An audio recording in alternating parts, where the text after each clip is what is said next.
Mais on est là pour vous rappeler qu'effectivement, ce week-end, ce sera l'ouverture de la chasse aux œufs de Pâques et on ne va pas manquer ça. Christelle Balestrero s'est dit que c'était justement le moment de tordre le cou à une idée bien ancrée concernant le chocolat, qui n'est pas forcément si mauvais que ça pour la santé.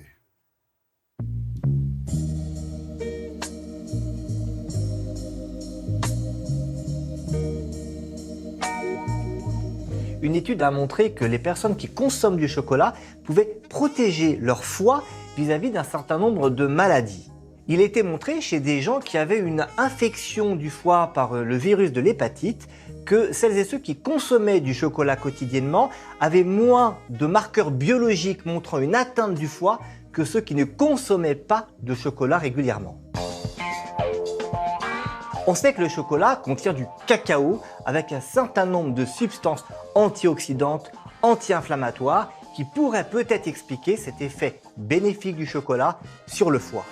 Alors est-ce qu'on peut recommander chez les personnes qui en général ont une maladie du foie de consommer du chocolat? Aujourd'hui, il faut attendre des résultats supplémentaires pour le dire.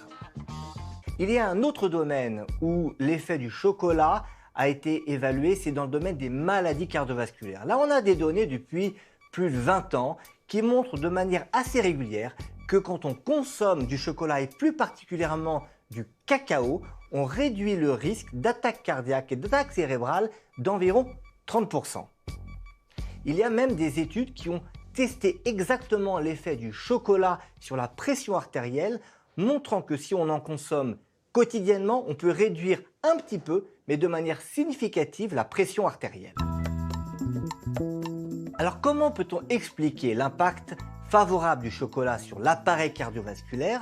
Eh bien, on sait que le chocolat contient avant tout du cacao. Et ce cacao est riche en substances qui sont des polyphénols avec des effets antioxydants, avec une réduction de l'inflammation et puis un effet au niveau de la paroi des vaisseaux qui peut devenir plus souple et qui peut mieux se relaxer quand on consomme du chocolat.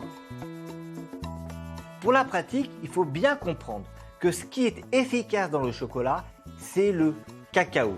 Si vous consommez du chocolat noir à plus de 70% de cacao, vous avez toutes les chances de bénéficier des effets du chocolat. En revanche, si vous consommez du chocolat au lait ou encore pire du chocolat blanc qui n'a pas de cacao mais juste du beurre de cacao avec des additifs, vous n'allez pas bénéficier des effets protecteurs du chocolat.